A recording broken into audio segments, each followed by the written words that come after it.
Ya, bismillah. Assalamualaikum. Sedikit faedah lagi terkait ayat Allah walillahil matsalul a'la, dan milik Allah sajalah permisalan atau sifat yang tertinggi. Ayat ini kalau kita perhatikan harusnya sudah bisa membantah syubhat-syubhat ahlut takwil atau ahlut tahrif yang menyelewengkan makna dari makna zahirnya tanpa dalil, karena kata mereka terkesan mirip makhluk. Padahal kalau kita lihat ayat ini, walillahi di sini jar majrur ditarik ke depan. Di antara makna takdim jar majrur kita tahu ada makna hasr, pembatasan. Berarti hanyalah milik Allah. Kalau kita katakan hanya, berarti nggak ada milik selainnya. Al-matsalul a'la. Nah, ini al-matsal di sini bermakna sifat ya. Al-a'la di sini naatnya. Al-a'la isim tafdil bermakna yang tertinggi. Ya, yang tertinggi. Maka kita katakan sifat yang tertinggi. Makanya kita kenal kalau dijadikan jamak berarti ini jadi muannas. Asmaul husna, nama-nama Allah yang terindah, isim tafdil juga. Ya, jadi jamak atau muannas, jadi muannas untuk jamak tabrakal. Wa sifatuhul ulya atau al-ula, sifat Allah yang tertinggi. Nah, intinya adalah Allah katakan sifat Allah itu al-a'la, yang tertinggi. Isim tafdil dipahami juga kalau tak ada pembandingnya, ya, maka memberi makna pembatasan lagi.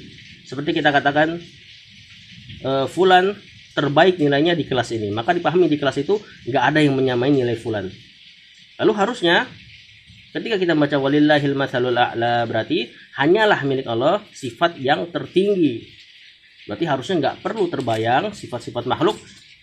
Lalu kemudian setelah terbayang kita ikuti apa yang ada di benak kita, lalu ayat Allah yang Allah sudah pilihkan lafaznya malah kita geser, malah kita takwil, malah kita tahrif, malah kita selewengkan maknanya. Ya, sebenarnya ayat ini saja sudah cukup untuk menghilangkan syubhat-syubhat tersebut. Ditambah lagi, ini kan kalau dalam ilmu balaghah, walillahil matsalul a'la, lillahi di sini sebagai musnad, al matsalul a'la musnad ilaih.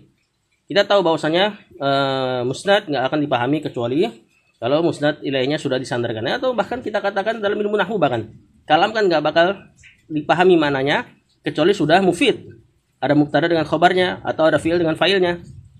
Ya, dan faidah dari sebuah kalimat sesuai dengan atau musnad pada satu kalimat sesuai dengan musnad ilaihnya kita pahami. Misal kita katakan monyet di atas pohon, kita akan pakai bahasa Indonesia, monyet di atas pohon. Kemudian kita katakan bulan di atas pohon, sama-sama kata di atas pohon, tapi kita tahu bahwasanya tatkala kata di atas pohon disandarkan kepada monyet maknanya beda. yakni monyet bergelantungan. Adapun bulan, maka tentu maknanya bulan di atas pohon jauh, nggak dekat dengan kita, nggak gelantungan banyak bareng monyet.